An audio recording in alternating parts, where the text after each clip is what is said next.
Ciao ragazzi, oggi iniziamo la serie Leggende italiane e parliamo di e con Federico Focherini, detto il Fochero, uno dei migliori bodybuilder italiani degli anni 90. Ispirato da Mike Menzer e cresciuto alla scuola italiana di Massaroni, Spattini, Cianti, Pedemonte, Federico è famoso per la linea slanciata, elegante e simmetrica, che, unita ai ben 110 kg di muscoli perfettamente definiti e cesellati con i quali si presentava sul palco, poteva permettersi di confrontarsi a testa alta con qualsiasi avversario. Un pacchetto che gli ha permesso di emergere ai massimi livelli mondiali e conquistare nel 1996 il titolo assoluto al Mister Universo NABBA Amatori, primo italiano ad ottenere questo prestigioso riconoscimento, se consideriamo che il grande Filippo Massaroni nel 1981 vinse la categoria medie taglie, ma dovette cedere il titolo assoluto al fenomenale John Brown. In seguito, dal 1998 al 2000, in una delle epoche più competitive dello sport, ha preso parte a diverse competizioni sul circuito professionale IFBB, calcando lo stesso palco di fenomeni del calibro di Ronnie Coleman, Flex Wheeler, Kevin Levroni e Nasser El Sombati, solo per citarne alcuni. Maestro nell'arte della presentazione, lo ricordiamo nella sua interpretazione della routine robotica, in una performance che ne esaltava la spettacolare condizione fisica. Atleta appassionato, vero culturista nell'anima, nonostante alcune disavventure di vita che avrebbero messo fuori gioco la maggior parte degli atleti, Federico ha saputo risollevarsi dai periodi bui ed ha avuto una lunghissima carriera agonistica, conclusa solamente nel 2018, dopo un trentennio di gare durante il quale ha ben figurato anche nella categoria Masters. Un vero Highlander, non certamente una meteora. Un uomo che ha vissuto tante esperienze e ha tante cose da raccontare, rappresentante di un culturismo d'antan, simbiosi di testa, eleganza e muscoli, il bodybuilding che ci piace vedere. In questa intervista ne ripercorriamo la storia di atleta e di uomo. Enjoy! Benvenuto sul canale, cominciamo Ciao subito con un po' di Roberto. botta e risposta. Ciao Roberto.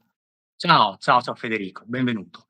Guarda, allora, parliamo dei tuoi inizi. Tu hai un trascorso di bodybuilder e di uomo molto lungo e vediamo da dove parte tutto, da cos'è che ha scatenato questa passione per il bodybuilding, che era un'attività, magari penso tu abbia iniziato negli anni 80, 90, no, negli anni 80 e prima forse, negli anni 80, che era un'attività che non era neanche così diffusa, no? Non era il calcio, ecco, quindi parlaci un po' Beh, della tua... ho iniziato agonisticamente nell'86, nell'85 ho Sì. iniziato. Ehm, In Italia c'era Scusa Pier Federico, Buccato. scusa, proprio quando hai iniziato da bambino, cioè quando è che hai Da cominciato a bambino, allenarti? da bambino mio padre mi portò al circo a 7 anni, me lo ricordo ancora come se fosse oggi, e mi fece, e ci fu a un certo punto un'esibizione degli uomini dorati, i famosi uomini dorati che adesso non credo che ci siano più queste cose al circo, queste esibizioni al circo. Erano su questi non so, queste scatole circolari, questi cilindri in maniera posizionati in maniera circolare lungo la pista del circo, me ne ricordo ancora, e io li vedevo uomini enormi, ricoperti d'oro che assumevano delle pose plastiche. Poi ovviamente devi immaginare, per gli occhi di un bambino, chissà cosa stavano facendo, casomai erano di un livello abbastanza inferiore a quello che si vede adesso, senz'altro, No, però ci agli sta occhi di un tutto, bambino apparevano enormi, ecco. certo. Ci sta tutto, cioè c'è chi ha iniziato guardando i fumetti dei supereroi, per dire, tu hai avuto questa ispirazione guardando questi omoni, diciamo, Sì, sì, mi colpì molto dopo, a 7 anni, quindi poi nel '76 mi capitò di vedere nello spezzone del telegiornale, quindi avevo 9 anni, fecero vedere che Franco Columbù aveva vinto, il Mister Olympia. questo lì nel Mister Olympia 76, nel certo. '76 e nell'81, no, Sì. fu il '76 e vidi questo spezzone del telegiornale. Mi ricordo tuttora che lo stavo guardando con mio padre e mio padre diceva che ne stavano parlando non bene, nel senso che probabilmente nel telegiornale non facevano vedere questa cosa come vanto italiano, ma come sempre, come spesso accadeva e accade tuttora nel nostro paese, probabilmente prendevano in giro il personaggio perché aveva veramente muscoli. Io mi ricordo che la prima impressione che mi fece quando lo vidi salire sul podio nel 76 in questo spezzone qua, fu un brevissimo spezzone, ma mi rimase impresso. Mi fece l'impressione di un uomo quasi di plastica, Assolutamente. Di gomma, di infatti sembrava gomma. proprio oliati, no, con l'olio che fa Gomma, che sì, con questo olio, e da lì è iniziata una cosa che ho sempre portato avanti, e ho iniziato a gareggiare poi dopo 10 anni, nell'86, sì. e ho smesso nel 2018. Ah, però un vero Highlander alla grande, sei una carriera lunghissima, complimenti. Sì, diciamo che non ho cioè, non è che non abbia capito quando è il momento di smettere, sapevo che avrei dovuto smettere perché Certo. avevo raggiunto l'apice ben ben ben prima del 2018, però era troppo importante per me poter gareggiare, star sul palco, e ho continuato anche da dopo son tornato dopo essere stato professionista, son tornato dilettante, ho fatto tantissime gare dopo. No, comunque vedi, tu sei un bodybuilder nell'anima, cioè non sei uno che ha fatto 3 gare, 5 gare solo per, diciamo, emergere, ma comunque ti è rimasto nel cuore, per te gareggiare era importante. Hai fatto uno stile di vita monastico, permettimi di dire, per un lungo periodo, perché comunque allenarsi per le gare non è come andare in palestra a fare fitness, diciamolo pure, sia a livello di No, alimentazione che di impegno, no, quindi sì. sicuramente sei un esempio da questo punto di vista e ti faccio solo i complimenti. Parliamo un po' della tua progressione nelle gare. Parlaci un po' di tuoi inizi, tu sei un ragazzo tu sei un uomo alto, e molto slanciato, quindi molto longilineo, no, arti lunghi.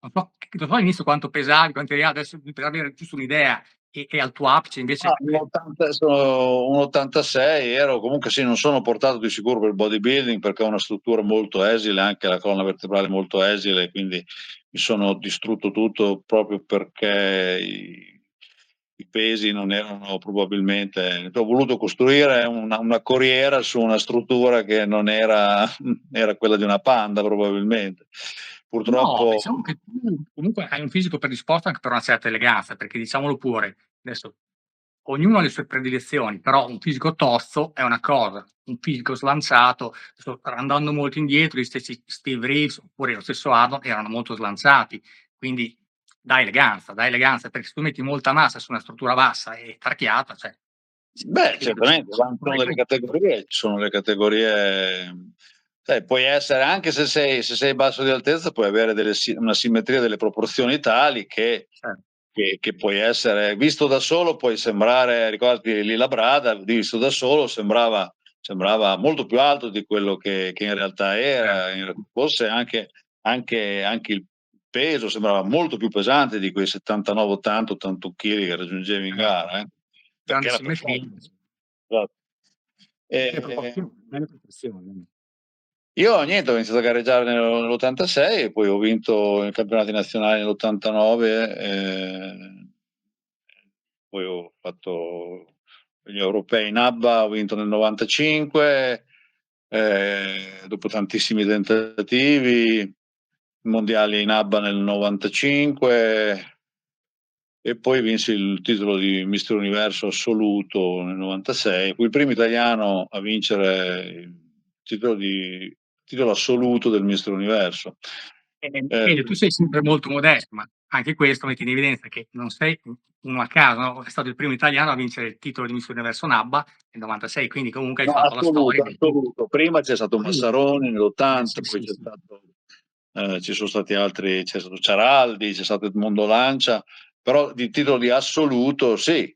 Ma sai, una volta l'universo era una gara, molto importante, molto di Certo, valore, e soprattutto se ti ricordi anche nel film di Pumping Iron c'era Arnold che faceva l'Olimpia, mh, c'era il Mister Universo prima e gli sì, sì, FBB, poi sì. c'era il Mister Universo, poi c'era l'Olimpia. In quegli anni, fino a quegli anni lì, chi gareggiava nelle FBB poteva fare la AAU, che Sì, era la NAF americana, certo. e poteva fare il Mister Universo. Se lo vinceva il Mister Universo a Londra, nella NABBA, avrebbe potuto fare poi il Mister Olympia. Quindi poteva diventare pro, diciamo, poteva diventare professionista, perché le porcate erano poche. Ma anche i professionisti lo potevano fare, infatti ti ricordi Frank Zane lo faceva, Boyer Cole lo faceva, Dickerson, Bertil Fox l'ha fatto. Era una gara di gran prestigio, dai, era una gara di grandissimo prestigio. E si teneva a Wembley tutti gli anni. Poi dopo hanno cambiato, si fa tuttora, ha perso senz'altro un po' di prestigio, però perché adesso c'è questo strapotere della NPC Pro League, che ha questo titolo del Mister Olympia, che ovviamente è più in alto di tutti. Io dopo ci tengo sempre a precisare questo, che ho finito la mia carriera in Australia nel 2018 a Melbourne, Sì.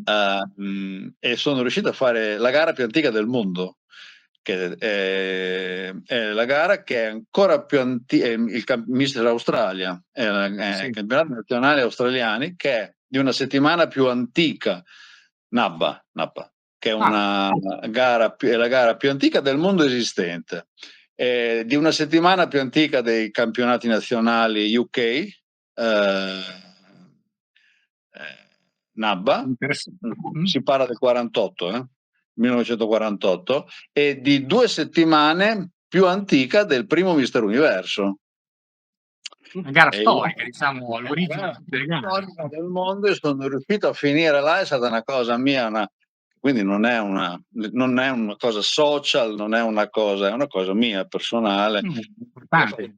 Sono riuscito a fare un terzo posto ai National, ho fatto di tutto per riuscire a entrare a diventare, a potermi permettere di fare i National, perché avevo la residenza in Sudafrica, io cosa c'entravo con l'Australia? Invece sono riuscito a farlo, e ho finito lì. E diciamo che fra l'Universo e quest'ultimissima gara sono diventato professionista di FBB. Scusa una cosa, Fede, tu sei riuscito a passare professionista perché hai vinto l'Universo, cioè con l'Universo NABBA, oppure come prendevi la Pro Card ai tempi? No, io ho dovuto fare un Grand Prix a Roma. Divenni professionista il 22 di dicembre del 96, appena finito l'Universo, dopo 2 mesi, dove io e Comadina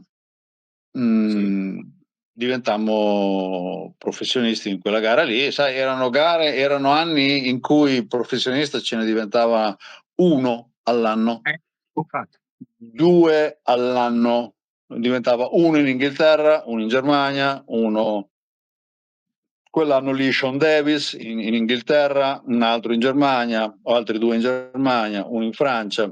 Non è che in Europa era prestigioso per la Pro Card, era prestigioso perché era raro. Ma era un numero chiuso una volta, c'era un numero chiuso. La FBB aveva un numero chiuso che era di 100 atleti, poi qualcuno si ritirava, qualcuno non gareggiava per tanti anni, quindi perdeva il punteggio, e questi 100 atleti venivano annoverati all'ultima pagina della rivista canadese Muscle Mag. Non so se te lo ricordi, alla fine c'è il primo, non so, Dorian Yates o Lee Haney o Coleman, e arrivare fin tutta la classifica fino agli ultimi. Io mi ricordo arrivai al 72esimo posto su 100, facevi parte del gruppo, dai, facevi parte del gruppo, sei riuscito a diventare professionista e qualcuno moriva ogni tanto. Sì, potremmo spaziare, purtroppo abbiamo visto parecchie persone, potremmo parlare di Momo piuttosto che, ma adesso magari non approfondirei il tema, però magari in un'altra occasione volentieri. E più che altro, riprendiamo il discorso, quindi tu passi professionista, quali erano un pochino le tue statistiche al tuo apice? 1,86 m in gara, un 110, Al massimo sono arrivato a 112 e 350 grammi. Però eri un bel colosso anche tu, adesso, perché comunque parliamo degli anni 90. No, 2002. 2002. Comunque 1,86 m per 112 kg, e comunque 112, 112, sì. E l'universo assoluto lo vinse a 109. Sì? Beh, sai, adesso ci sono dei pesi un po' diversi, insomma. Sì, Considera, vabbè. Sì. considera che i 212 sono tutti ragazzi che sono, cioè 212 pound sono 96 kg e 100 grammi, sono tutti atleti intorno cioè da 1,60 m, 1,67 m, quindi 20 centimetri casomai meno di me e hanno un peso. Cioè, della mia altezza c'era gente che era veramente molto, molto più pesante. Io sono sempre stato, è brutto da dire, però è la verità, sono sempre stato poco forte negli allenamenti e poco grosso. E penso che le due cose vadano anche È a braccetto. genetica, è Sì, sì. genetica, però è Genetica, elegante, dai. genetica, tanti errori fatti, tanti infortuni, però sì, senz'altro non ho mai avuto, ogni volta che aumentavo la forza, cercavo di incrementare la forza, di cercare di fare le preparazioni per la forza resistente, forza esplosiva, mi infortunavo, mi facevo male, non ero fatto per queste cose.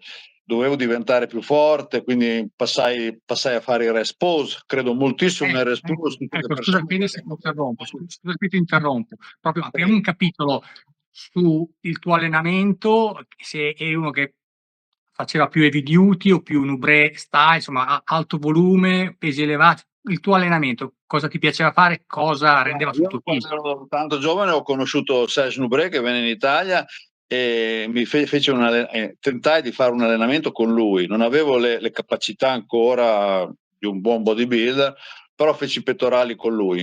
A un certo punto ho dovuto smettere perché non ce l'ho più fatta, proprio non sono riuscito a tenere il passo. Lui fece il 10 famoso, il 10 per 20 di panca piana, il 10 per 20 di croci, Lo il faceva per 10 davvero, insomma. lo faceva per davvero, ma era 60 secondi. Sì, sì, sì. Cioè, è drammatico, proprio Riposi arrivi. brevissimi, quindi Io me lo ricordo, ero bloccato, paralizzato, io ho fatto anche una figura barbina perché ero in mezzo, cioè era un seminario cioè, e sono rimasto bloccato. Se non sei abituato, capito? Io mi ricordo che lui si allenava e c'era proprio questo odore di bruciato quasi, cioè, sembrava quasi che il muscolo più una pompava, combustione. sì, sembrava che prendesse fuoco il suo muscolo così, ma tu con calma, ma lì ci vuole una pratica enorme e anche Certo. un tipo di fibra che noi probabilmente non abbiamo. Sì, Poi un'attitudine. sono Thierry Pastel s'allenava così.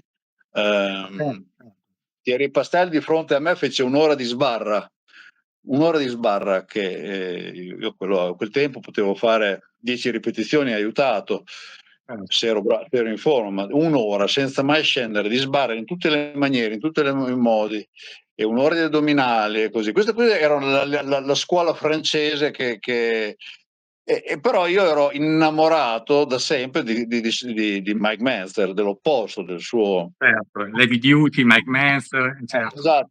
Io avevo provato anche quello, ma lì ero ancora messo peggio perché lì mi rompevo tutto. Cioè, Sì. poi il vero heavy duty di Mike Mentzer nessuno lo sapeva fare veramente, era veramente complicato. Poi molti dicono che lui non l'ha mai veramente fatto, ma prima di arrivare a fare quella super, quell'ultima ripetizione. Al limite, no? Costante Così negative. c'erano varie serie prima di preparazione, di riscaldamento, di approccio a questa serie massacrante. Certo. Una volta si cresceva stando più da una parte o più dall'altra, ovviamente le abbiamo provate tutte e due, e come in quasi tutte le cose, la via sta nel giusto mezzo, e dobbiamo prepararcele su di noi le cose, non. Poi variano le lunghezze, le leve, i ventri muscolari. Assolutamente. Se c'è un muscolo che deve crescere, cresce, se c'è un muscolo che fa fatica a crescere, ovviamente sarà sempre il primo a sparire quando ti fermerai da allenare o quando rallenterai, quando invecchierai. Purtroppo ci sono dei limiti sempre che quando sei giovane non tieni mai in considerazione quando ti butti in qualche cosa. E comunque lo fate tutte le tecniche. Però il Hai rest avuto pose anche qualcuno che ti ha indirizzato, non so, Massaroni piuttosto che Spattini, piuttosto che altri, io cito alcuni nomi che ho sentito, lo stesso Cianti, so che hai fatto, non so se poi hai lavorato veramente con lui o meno, ma Massaroni da un punto di vista di allenamento, praticamente lo hanno copiato in tantissimi, tanti americani l'hanno copiato, però gli americani, sai, sono degli incartatori, no? Non dico di che cosa, però incartano qualsiasi cosa con una carta dorata. sono dei marchettari, fanno del marketing, dai, sono bravi a... Siamo bravi, invece noi italiani che siamo sempre molto, inventiamo e abbiamo molta più precisione nello scrivere, nel dire le cose, e molta più tecnica. Non abbiamo mai avuto questa capacità di venderci. Comunque, senz'altro, Massaroni, tantissimo con Respose. Una rielaborazione, una rivisitazione del vecchio Respose di Mike Manzer, con le serie interrotte. Molto mi ha aiutato Jimmy Pedemonte con sì, soprattutto con a capire la periodizzazione dell'allenamento, la ciclizzazione dell'allenamento, le una programmazione per gestire il recupero e crescita e separazione. certo, le settimane di scarico già mi aveva insegnato Massaroni. Spattini, il dottor Massimo Spattini, per la nutrizione soprattutto, e Massimo è stato un insegnante di vita e mi ha fatto capire cos'è il bodybuilding in maniera più profonda. E Cianti, io penso che io l'ho sempre definito il pornografo del bodybuilding, è una mente, adesso è molto spostato su altri argomenti, ma è folle, è una follia, è cristallino, è puro, dice Sì, delle sì, poi cose talmente... Come? aveva anche una bella narrativa. Guarda, io qui ho un libro di Santi, che è un vecchio libro che comprai, no? Sono ardenti, fantastico, bei tempi, diciamo così. Guarda, E aveva anche una bella narrativa, no? Il ciclo della caccia e del riposo, per questo ma io l'ho fatto adattarsi. quello, io l'ho fatto, è una cosa che consiglio tantissimo agli atleti, soprattutto quelli che non assumono nulla, i giovani, soprattutto i giovani che vogliono costruire muscolo. Comprate quel libro di Giovanni sul Pig Out and Hunting and Pig Out Cycle, Esatto, bravissimo. che è il ciclo della vita dell'essere umano, no? C'è un momento per la caccia, per la lotta, per la guerra, per la fatica, che è l'allenamento, con la conseguente alimentazione, e c'è un momento in cui ci si deve riposare, si deve oziare, si deve mangiare, si deve avere un introito di calorie superiore, di cibo superiore, per compensare,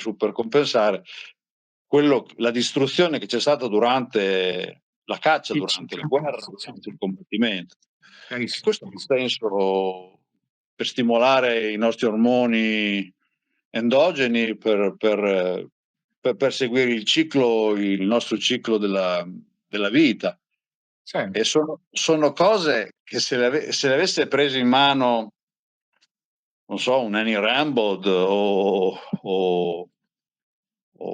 un, so, Un preparatore, diciamo, dei preparatori Cricket, di adesso. esatto, avrebbe fatto tantissimo, ecco. Certo. Molto di più. Purtroppo noi abbiamo delle menti in Italia che vengono sottovalutate solamente perché sono italiane, per quello andiamo sempre a cercare lo straniero. Guardo un po'. Ma io voglio fare un esempio, perché non ci avevo neanche pensato, voglio fare un esempio che mi ha colpito tantissimo, di una stupidità, però mi ha colpito tantissimo. Io nella mia ex palestra a Modena, dove vado sempre ad allenarmi, eh, e io sono nato in quella palestra lì 40 anni fa, quindi le poche volte che ci vado 2 volte all'anno, per un periodo di tempo c'è un ragazzo che mi vede e non mi saluta neanche, un grossetto, non mi saluta neanche, è un po' altezoso. Spesso ci sono questi ragazzotti che, insomma, molto pieni di sé. Son Ce molto ne sono. giovani. Sì, sì, esatto. Però non era così una volta, adesso ce ne sono tanti. Ma non mi saluta, io l'ho salutato, ma non mi saluta. Poi sono venuto a sapere che lui è seguito da un atleta in Kuwait che alleno io. Ah, Quindi è così assurdo, cioè io su sei con me, insieme a me, nella stessa palestra, parliamo italiano, siamo italiani, e non mi saluti neanche, ma tu ti fai seguire da uno in Kuwait per telefono che alleno io con le mie schede, cioè, quindi capisci, vuol dire che è preferire sempre qualcosa che viene dal di fuori. Questo l'abbiamo sempre fatto anche con i calciatori, no? Guarda il sì, è nostro. vero, è vero. Ma si è un po' anche perso quel cameratismo che magari una volta c'era anche fra bodybuilder. Adesso ci sono gli influencer, c'è TikTok, capito? Il fighetto, Ognuno, scusami.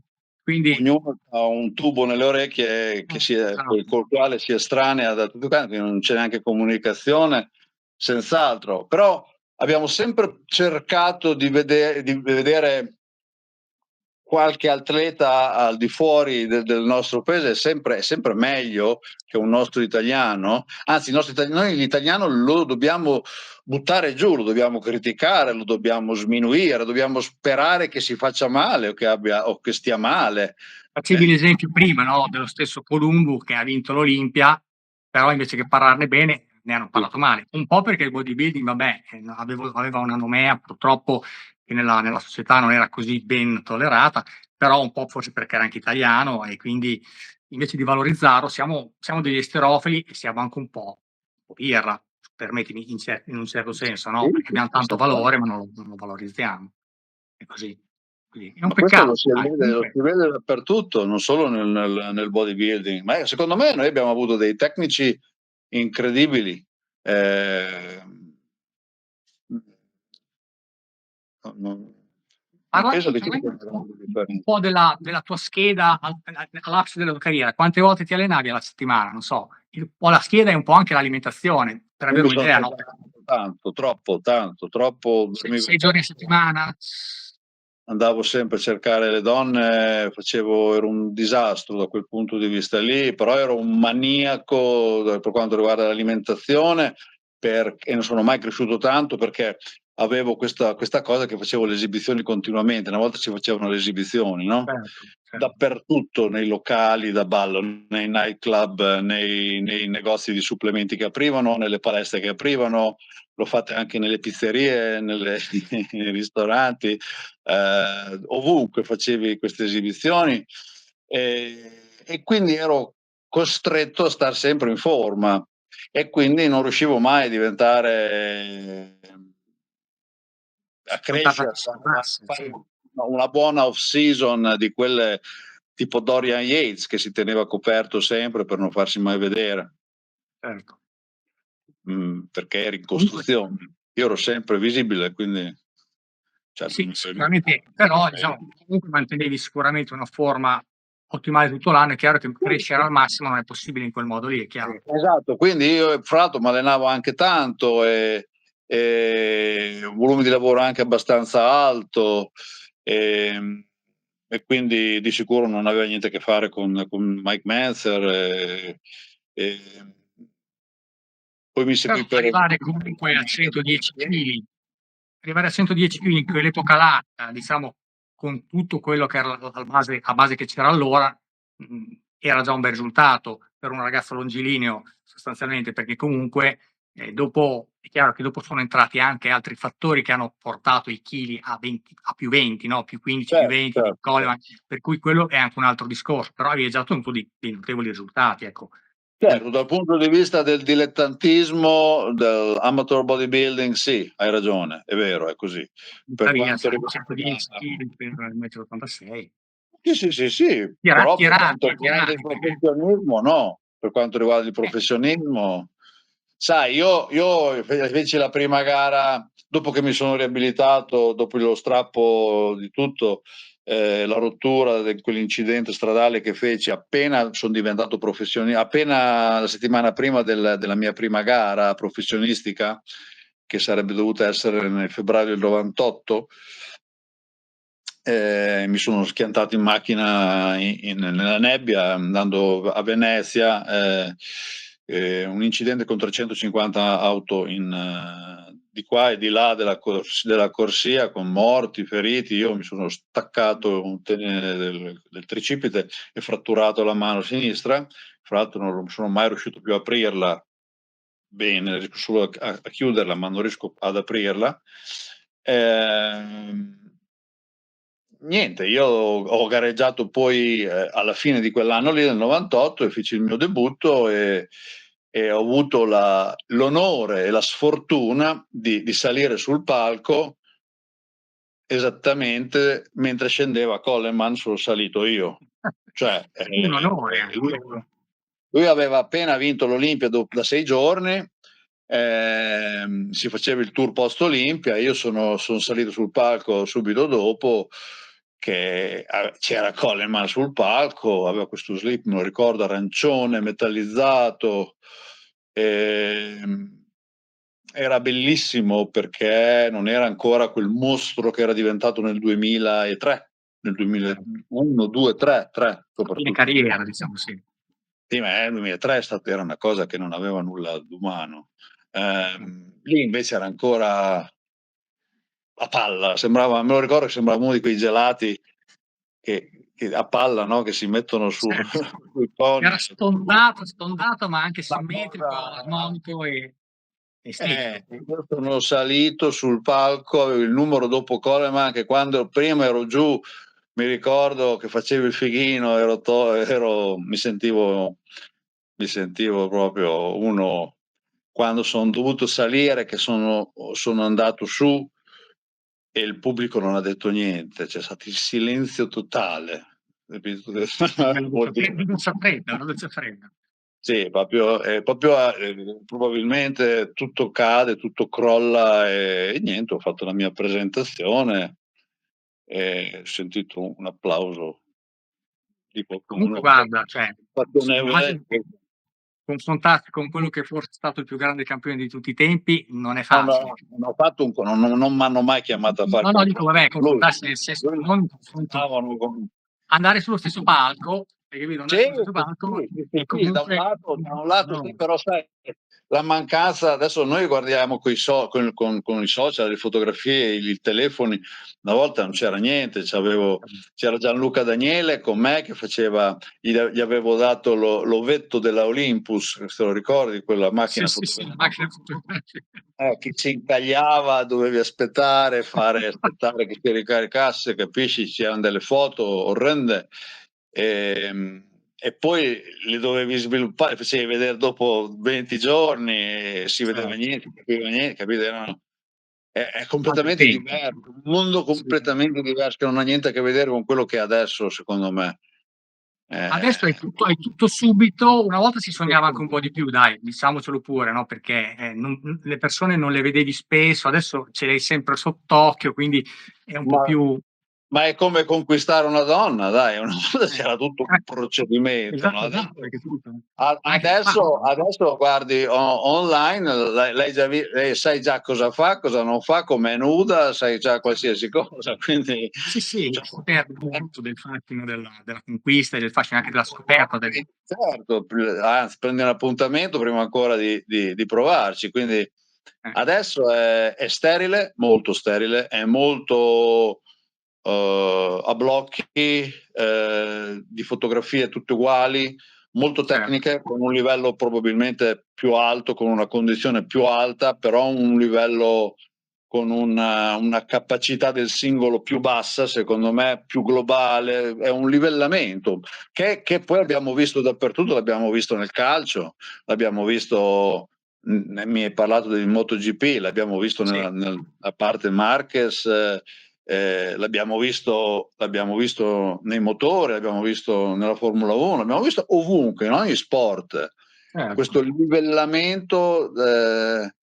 Ehm, Poi mi permetto di ricordare che diciamo che sicuramente a livello fisico c'è stata una crescita dovuta a vari fattori a livello di bodybuilding, però il discorso del posing, della presentazione, probabilmente quello è caduto un pochino. Voi eravate dei maestri di posing, anche tu con la tua posa routine robotica era, insomma, era fantastica.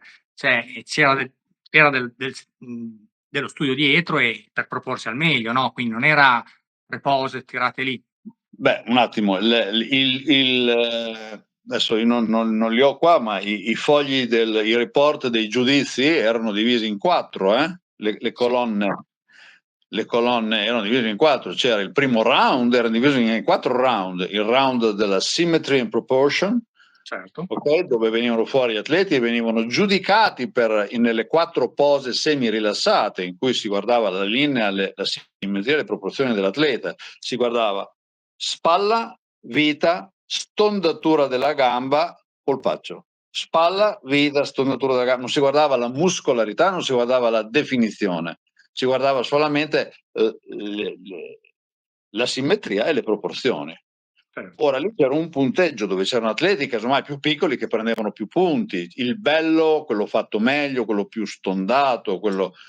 Poi c'era il round della muscularity, dove venivano guardati, dove c'erano i confronti nelle 7 prima, poi sono diventate 8 pose obbligatorie, perché una volta non c'era il più muscoloso nella pose Sì. obbligatoria, alla fine ce l'hanno messo. E lì vengono fuori i muscoli, viene fuori la muscolosità, le dimensioni, la condizione, e lì praticamente la gara, e che è il secondo round. E il terzo round era il round delle pose libere, cioè tu venivi giudicato per la tua routine di pose libere, e il quarto round era il post down, che era il giudizio solamente sui top 5. Sì, diciamo O la top. top 5, diciamo. Sì, una Sì, volta era top 6, comunque lo facevano i primi 6, comunque il top 5 di solito, dove alla fine è diventato. Eh, allora, il posing routine. Io una volta ho preso, eravamo in Finlandia, io ho preso un punteggio abbastanza basso e avevo fatto una cosa discreta, e cioè, penso di aver posato bene, una cosa che era piaciuta, poteva essere. E Nasser El Sombati, che piccolino. aveva preso un punteggio altissimo, che ha fatto 3 pose, è uscito perché non stava bene, aveva la pancia gonfia, non stava bene, è uscito, ha fatto 3 pose, 1, 2, 3, e salutato e è uscito. E ha preso un punteggio altissimo. Allora io dopo ho chiesto il feedback solo per questo, è ovvio che non mi posso paragonare a Nasser El Sombati, che era 20 kg di muscolo più di me e più basso, e quindi allora mi è stato spiegato che non c'entra niente, uno non può essere un ballerino e danzare, capite? E fare una bella routine di pose. Bella coreografia, certo. Viene giudicato il tuo modo di presentare la muscolarità che hai. Quindi, se non hai una muscolarità impressiva, di sicuro, anche se posi bene, non vai da nessuna parte. Questo è il concetto, capito? Quindi non è che viene giudicata la bellezza delle posi, viene giudicata la bellezza delle posi in relazione ai muscoli che hai. Ecco, questo è il concetto. Chiaro. Però Diciamo non che c'è era un niente di modo positivo, per far addirittura. uscire. Finisco, Robert, Vai, vai pure, vai addirittura pure. la gara a Dubai, dove ho portato Musi, il mio atleta Musi alla gara, non c'è stata neanche la routine, l'hanno tolta, non Era è un che top. non viene neanche premiata, in alcune gare viene eliminata. Ma in effetti oggi come oggi è stata proprio, ha perso molto, viene considerata meno, anche perché ci sono tanti atleti, far a tutte le pose Sì, libere diventa lunga, no? mi è stato detto che praticamente la presentazione personale delle pose obbligatorie, a cui ogni atleta è sottoposto durante la presentazione, fa come la posing routine, perché c'è la musica sopra, di sottofondo, molto forte, quindi vedi anche l'atleta che va un po' a ritmo se c'è un po' di orecchio, e quindi prendono quella Come come riferimento. posing routine, ecco, è una cosa che non interessa a nessuno. Invece io, se devo essere sincero, quando ero quando ero un monello guardavo più quella lì e mi appassionavo a quella lì, e vedere un Labrada, vedere Certo. Perché eh, usciva anche la personalità dell'atleta, non solo il fisico, ok, ci sta, è la prima cosa, però c'è anche un po' il discorso di come uno si pone, no? Come uno si propone. ma uno si ricorda le pose di quell'atleta, la posa alla Bannu, la posa alla Certo. Oliva, la posa come faceva Robbie Robinson. Non si ricorda quel confronto con quella riga nel sedere, cioè Questo. uno aveva un modo di presentare la Brada, uno si incantava a guardare la Brada e la perfezione delle sue routine, che nessuno è mai riuscito ad eguagliare.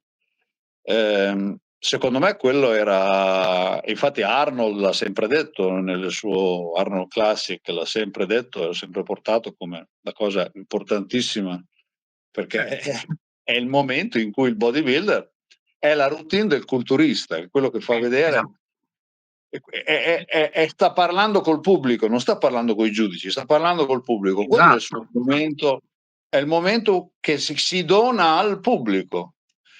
Infatti. E togliere quello e rendere asettica la disciplina, secondo me.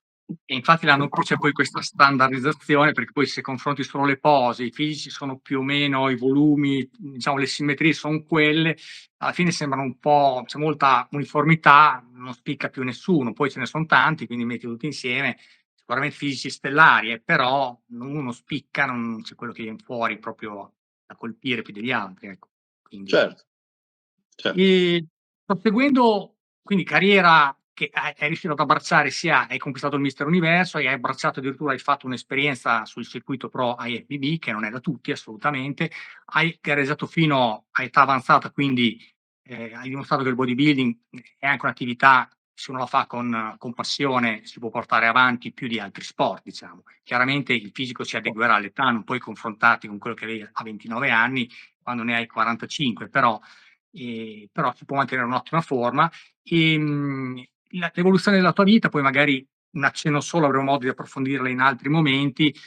Sappiamo che hai avuto dei momenti difficili comunque dopo negli anni 2000, nei primi anni 2000, che ti hanno poi portato a emigrare dall'Italia. Sappiamo, so che sei stato in Sudafrica, sei stato, adesso sei in Kuwait, quindi hai avuto un'attività, una vita un po' anche da globetrotter, insomma, In hai visto un America? po' il mondo, che è anche interessante, hai visto varie culture, ti sei fatto un'esperienza a 360 gradi. Se vuoi parlarne un pochino. Sì, no, è un momento di 20 anni molto difficile, sì, sì. Ah beh, certamente, sì. La storia di Claudia Bianchi, la mia ex compagna che morì l'8 marzo del 2004, lei era Miss Universo, professionista di FBB, bodybuilder, e io morì nel sonno, eravamo appena stati insieme, e poi è una cosa che è andata avanti per tanto tempo, e praticamente dopo 18 mesi, io fui preso al mio ritorno dagli Stati Uniti, perché ero andato negli Stati Uniti a rifarmi una vita e un lavoro, sono stato arrestato, messi in carcere, per 78 giorni, con l'accusa di omicidio come conseguenza di secondo reato, di altro reato. Ehm, Praticamente ero stato accusato di aver somministrato delle cose dei prodotti, e che le avevano causato la morte. E poi fui rilasciato, c'è stato una serie di processi in cui ho perso tutto quanto quello che avevo, l'ho dovuto perdere: casa, palestra, tutti i miei averi. Poi cosa è successo? È successo che, io in tempo ero andato in Sudafrica, e poi quando è arrivato il tempo della prescrizione, io ho rifiutato la prescrizione, in quanto io non avevo fatto assolutamente nulla, ed era stato frainteso un messaggio che lei m'aveva mandato la notte prima, in cui diceva una cosa bellissima, ma ne era venuta fuori esattamente una cosa bruttissima. Io sono venuto, ho richiesto di essere giudicato, e sono stato giudicato, rifiutando la prescrizione, penso che sia una cosa molto rara in Italia, e sono stato assolto perché il fatto che non sussisteva, perché è venuto poi fuori che non sussisteva assolutamente nulla, e intanto però erano passati 10 anni in cui io mi sono rovinato l'esistenza, la vita, mi sono dovuto rifare tutto quanto, che poi non ci sono mai più riuscito a rifare tutto quanto perché è una cosa talmente grossa. Riguardo alla faccenda ho scritto 2 libri in cui ho scritto tutti i nomi dei giudici, dei pubblici ministeri, dei nomi dei carabinieri che hanno fatto tutte le cose che non avrebbero dovuto fare. Ehm il libro è stato tradotto anche in inglese ed è stato anche pubblicizzato da Dave Palumbo, negli Stati Uniti. Quindi si parla di una cosa di oltre 20 anni fa. Ehm, Nulla. Poi dopo da lì io sono andato ero negli Stati Uniti, poi ho perso poi dopo da lì sono tornato in Italia, sono stato in provincia di Roma per 9 mesi, a Colleferro, dove Gian Enrico Pica, il mio caro amico, mi ha ospitato. Poi da lì sono andato in Sudafrica, ho gareggiato in Sudafrica per 20 volte, ho rappresentato il Sudafrica ai mondiali, gli FBB, ho sempre gareggiato per gli FBB. Ovviamente ero tornato dilettante e ho gareggiato rappresentando il Sudafrica ovunque, e sono diventato 2 volte campione IFBB sudafricano, master assoluto, come titolo proprio. E niente, da lì ho messo su famiglia, ho riconosciuto mio figlio, il figlio adottivo, figlio di mia moglie l'ho riconosciuto, la mia ex moglie, e quindi il mio figlio adottivo ha il mio nome e continuo a seguirlo e ad aiutarlo anche. Dopodiché l'economia in Sudafrica è stato un disastro, è stato un macello negli ultimi anni a causa del cambi di governo, della situazione politica, e sono emigrato in Kuwait proprio per un fattore economico. Ho trovato a lavorare in Kuwait, fine del 2015, poi sono stato in Kuwait fino a, diciamo, marzo del 2019, sono rientrato in Italia, in quel momento era finita la mia vita coniugale, e poi dopo c'è stato il tempo del Covid, tempi abbastanza duri, e poi sono rientrato in Kuwait a lavorare nel 2022. Tuttora sono in Kuwait e alleno anche qualche atleta professionista adesso, tra cui sempre Muzi in Sudafrica, Sibu Sissoko sempre in Sudafrica, e Ahmed Wardani qua in 212, categoria 212 professionista qua in Kuwait.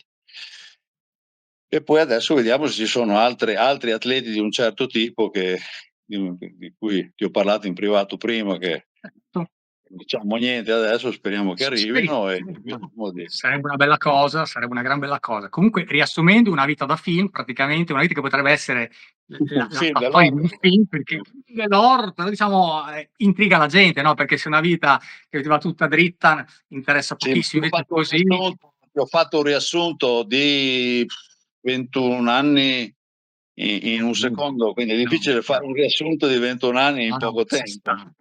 Ci sta. No, comunque è stato interessantissimo, ti ringrazio molto. Guarda, è chiaro che magari se vorrai in futuro magari avremo modo di approfondire di più certi temi, perché abbiamo toccato tanti temi sommariamente per Anche forza di perché la cose. vita in Sudafrica, Roberto, è stata veramente dura, anche perché ho vissuto in tante parti del Sudafrica, dell'Africa, e lì è stato ridurla 9 anni, sono stati 9 anni. Io sono sudafricano poi alla fine, quindi non, è Dai, stato abbastanza. un giorno facciamo una chiacchierata specifica e facciamo magari un video dedicato, così ci racconti e Sì, la tua sì, vita ma in non so Sudafrica che quanto comunque interessante possa essere, però, vai, però del lato interessante c'è sempre. Comunque adesso tu, se ho ben capito, fai il preparatore, fai il personal no, trainer, no, io alleno, lavoro, sono freelance. Prima sì, ero stato assunto da questa palestra, poi dopo, adesso sono freelance, faccio personal trainer per persone normalissime, per cui c'è un sta- attore, c'è un tennista professionista, persone assolutamente normali, poi ci sono anche atleti di un certo calibro, perché qua in Kuwait, come sai, insomma, ci sono certi centri, sono i centri più grossi della terra. Tra l'altro mi permetto di dire che la nuova mecca del bodybuilding è il Kuwait, se non sbaglio, con l'Oxygen Gym e tutte queste cose qua, no? Almeno qualche anno Sì, fa sì, sentivo. io non lavoro all'Oxygen, però sì, ci sono le Platinum, le Oxygen, ci Sì, sono le Golds, ci sono dei centri enormi, enormi, ma davvero, insomma, certo. io sono nella più vecchia palestra del Kuwait, che una volta era veramente in voga, adesso non riesce a tenere il passo di queste qua, quindi, però sta riuscendo ha un gruppo di hardcore bodybuilder che gareggiano. Ci sono altri bodybuilder della IFBB Elite, ci sono, è È un un bel giro, ambiente dai, diciamo che come? Sì, sì, è un sì, bel sì, giro di agonisti, di atleti competitivi, quindi è un bel giro per un bodybuilder, penso che sia anche bello stare vicino a un ambiente, insomma, certo, effervescente, certo, non certo. È purtroppo un paese in cui non esiste nessuna forma di vita sociale, non è come gli Emirati, come Dubai o Abu Dhabi, non è come Doha in Qatar, è un paese che puoi solamente lavorare, ecco, non hai altre vie d'uscita che lavorare, allenarti e è andare a per quello letto. che è per quello che gli atleti han successo, perché lì lavori, ti alleni, mangi, dormi, ti alleni, mangi, dormi, alla fine tra le altre Ma infatti, cose se esci adesso ci sono delle temperature. Io c'ho 6 minuti cronometrati da arrivare in palestra, se sono fa 60 oggi facevo 63, perché ma poi le temperature vengono date, cioè io le temperature, cioè non c'è ombra, quindi io la temperatura la prendo dal sole, non posso prendere all'ombra se certo. non c'è. Quindi addirittura con Grande. la pistola, posso dirtelo, con la pistola, quelle che provano la temperatura per terra, no? Degli asfalti e Sì, così, la pistola all'interno dell'auto faceva 81, mamma. sul cruscotto faceva 115, ma Ci cucini le uova. Non Fahrenheit, non Sì, Fahrenheit, sì, sì, certo. proprio mamma mia. Eh sì, purtroppo ti dico, qualche anno fa sono stato a Dubai, così qualche giorno in agosto. Cioè, so cosa vuol Ah, dire che la temperatura è pazzesca. Si vive sempre in aria condizionata. Sono stato giusto qualche allora, giorno così. Dubai può essere anche peggio, perché? Perché Dubai ha più bassa la temperatura, però l'umidità è più alta. Sì, sì. Quindi appena sei fuori grondi. Qua, No, quando esci è secco, fa talmente caldo che tu non capisci, cioè, cosa sta succedendo, no? Sembra che la terra ti tiri giù e addirittura tremi perché hai quasi freddo dentro, poi dopo fai in fretta e vai e ti prosciuga tutto. sì, sì. Invece a Dubai la temperatura è più bassa di 8-9 gradi, Sì, sì. però l'umidità è alta e quindi sembra che Lo sia so. ancora sì, sì, non riesce assolutamente a respirare. Cosa consiglieresti a un giovane? Tu, visto che hai un'esperienza lunghissima, hai visto tante cose, sia nella vita che nel bodybuilding, a un giovane che si vuole approcciare al bodybuilding oggi, con tutte le sfumature di oggi, però cosa gli consigli? Ma bodybuilding agonistico? Beh sì, diciamo, è chiaro, il fitness è un'altra cosa. Uno che volesse iniziare ad allenarsi e magari avesse un po' l'intenzione di gareggiare, non so, direi un ragazzo che si approccia al bodybuilding, magari inizi non per gareggiare, perché diciamo, quando si comincia. Allora, visto che non devo vendere niente, io non vendo niente, non sono assolutamente commerciale, non mi sento di consigliare a nessuno di fare bodybuilding agonistico. Proprio Farò giusto. non, è l'amore più grande della mia vita, è un'ossessione, ma è una cosa che io non consiglierei mai a nessun ragazzo. io penso che se qualcuno consigli qualcosa del genere a qualche ragazzo lo faccia per interesse, perché se no, se veramente ha passato l'inferno che è il bodybuilding, come l'ho vissuto io glielo sconsiglio. E se vuole farlo a tutti i costi, allora io veramente, siccome la mia vita del bodybuilder e non solo è fatta di 95% di errori madornali, io consiglio di andare da una persona fidata, che non abbia il soldo come primo scopo, e che gli spieghi che cosa sia veramente. L'allenamento è la cosa più importante, di diventare tanto forte, di imparare i meccanismi in maniera perfetta. Il cibo è fondamentale, e soprattutto, se mai dovessi iniziare a fare determinate cose, avere di fianco a sé una persona che l'ha provata e sa che cosa vuole dire, e alla fine io glielo sconsiglierò sempre di gareggiare, ma questo è il Mi mio sembra consiglio. Ognuno può perfetto, fare e quello che quello vuole. è un consiglio, Dico devo quello che dire, penso. è un consiglio saggio che ci sta al 100%. È uno sport difficile che spesso non ti paga neanche per gli sforzi che fai, quindi è un sacrificio che o uno ce l'ha nell'anima o forse non vale la pena che lo faccia, ecco. Esatto, adesso c'è molta più questa visibilità Sì, a livello di social, no, a livello di social uno ha un finchetto, si va un po' a vedere, magari sponsorizza qualche integratore, adesso non stiamo a dire, e magari guadagna anche un po' di soldini, magari non gareggia neanche, perché poi adesso siamo arrivati a 'sto livello. Una volta tu devi essere in forma per fare le esibizioni, per anche guadagnare un po' di soldi, no, immagino. Adesso invece magari stai sui social, fai vedere il bicipite, poi dopo 2 allenamenti promuovi integratori, è un altro mondo oggettivamente. C'è io del lo bene e chiamo del il male. mondo del nulla, però E Fede, scusa, se uno volesse, comunque tu sei un trainer, se uno volesse contattarti, ti trova su Instagram, vuoi lasciare dei tuoi riferimenti, magari li metto in descrizione qua sotto ma nel video. su Instagram ci sono, Certo. sono Federico Focherini e basta. Sì, perfetto. Però sinceramente mi alzo alle 4:20, finisco tardi alla sera, lavoro 7 su 7, non ho pochissimo tempo per seguire altre persone, non riesco a seguire, già qualcun altro me l'ha chiesto, faccio veramente fatica. Anche Sì, non perché so tu, fa un credo po'. veramente poco nel coaching online. Penso che se tu non abbia un rapporto con questa persona da anni, non l'abbia aggiustato, messo a posto sugli attrezzi, hai un contatto fisico con lui, sa questa persona tutto quello che deve fare.